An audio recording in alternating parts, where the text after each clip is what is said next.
보라, 이 일이 되는 날까지 내가 말 못하는 자가 되어 능히 말을 못하리니 이는 내가 내 말을 믿지 아니함이거니와 때가 이르면 내 말이 이루어지리라 하더라. 아멘. 사가랴가 성전 안에서 분향하던 그때 전혀 예상하지 못했던 일이 일어납니다. 여호와의 사자가 나타나 향단 우편에 섭니다. 평생 섬겨온 그 익숙한 성전 한가운데서 벌어진 일이었습니다. 그것은 단순한 천사의 방문이 아니라 하나님께서 친히 임재하신 사건이었습니다. 그 앞에서 사가랴는 놀라며 두려워합니다. 그때 천사는 사가랴의 이름을 부르며 무서워하지 말라고 합니다. 그리고 이어서 너의 간구함이 들렸다고 합니다. 이 말씀이 놀랍습니다. 과연 어떤 간구함이 들렸다는 말씀일까요? 사가랴는 오랜 시간 동안 기도해온 사람이었습니다. 아마도 자녀를 위한 기도였을 것입니다. 그러나 그 기도는 이미 끝난 것처럼 보였습니다. 그런데 천사는 분명하게 말합니다. 엘리사벳이 아들을 낳게 될 것이며 그 이름을 요한이라 하라는 것입니다. 요한이라는 이름은 여호와께서 은혜를 베푸셨다는 뜻입니다.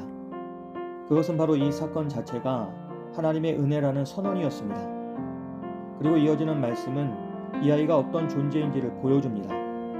그는 주 앞에서 큰 자가 되며 포도주나 독주를 마시지 않고 모태로부터 성령의 충만함을 받을 것입니다.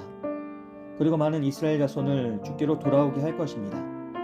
또한 엘리야의 심령과 능력으로 주님보다 앞서와서 부모의 마음을 자녀에게로, 거역하는 자들을 의인의 지혜로 돌아서게 하며 주를 맞이할 준비된 백성을 세우게 될 것입니다. 이것은 분명 한 아이의 탄생 소식이었습니다. 그러나 그것은 한 가정의 기쁨을 넘어 하나님의 구원 역사가 다시 움직이기 시작했음을 알리는 사건이었습니다. 그런데 이 놀라운 약속 앞에서 사가랴는 뜻밖의 반응을 보입니다. 그는 내가 이것을 어떻게 알겠느냐며 나는 늙었고 아내도 나이가 많다고 천사에게 말합니다. 사가랴는 자신의 나이와 현실을 바라봤습니다. 결정적인 순간의 말씀보다 현실이 더 크게 보였던 것입니다. 하지만 그때 천사는 자신이 하나님 앞에 서 있는 가브리엘이라는 사실을 밝히며 이 기쁜 소식을 전하도록 보내심을 받은 자라고 합니다. 그리고 이어서 때가 되면 이루어질 내 말을 내가 믿지 않았으므로 이 일이 이루어지는 날까지 내가 말을 하지 못하게 될 것이라고 합니다. 이것은 겉으로 보면 믿지 못함에 대한 징계처럼 보입니다. 그러나 그 사건은 단순한 벌이 아니라 하나님이 주시는 기다림의 시간이었습니다. 말을 할 수 없는 그 시간 동안 사가랴는 자신의 생각을 내려놓고 하나님이 이루실 일을 바라보게 되었을 것입니다. 한편 성전 밖에서는 사람들이 사가랴를 기다리고 있었습니다. 사람들은 그가 평소보다 늦게 나오자 이상하게 여깁니다.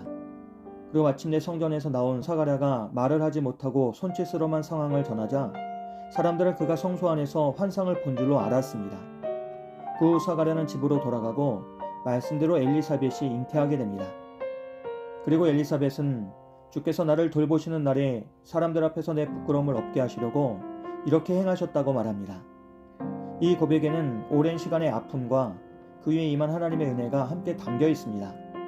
수치로 여겨졌던 지난 시간이 하나님의 돌보심의 증거로 바뀐 것입니다. 이처럼 사가랴는 하나님의 말씀을 들었습니다.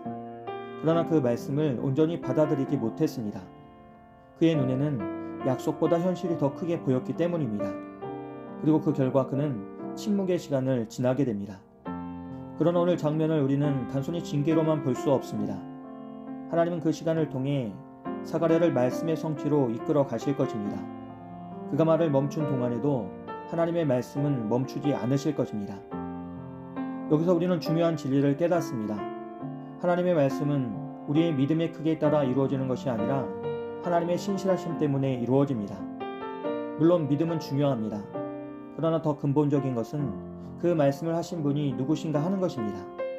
하나님은 거짓말하지 않으시는 분이시며 말씀하신 것을 반드시 이루시는 분이십니다.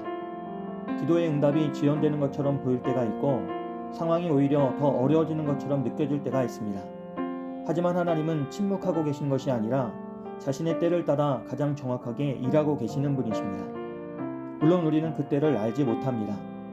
그러나 분명한 것은 그때는 결코 늦지 않으며 가장 정확한 때라는 사실입니다. 그러므로 오늘 우리의 믿음은 이해되지 않아도 그리고 납득되지 않아도 하나님의 말씀을 신뢰하고 붙드는 것입니다.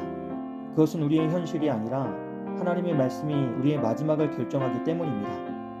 때가 이르면 내 말이 이루어지리라는 말씀처럼 오늘도 이 약속을 붙들고 살아가는 우리들이 되기를 주님의 이름으로 기도합니다. 좋으신 하나님, 우리의 눈이 현실이 아니라 주의 때를 바라볼 수 있도록 도와주시옵소서. 때로는 지연되는 것처럼 보여도 이루어질 주의 말씀을 신뢰하게 하시고 끝까지 기다리며 믿음으로 감당할 수 있도록 우리를 붙잡아 주시옵소서. 예수님의 이름으로 기도합니다. 아멘.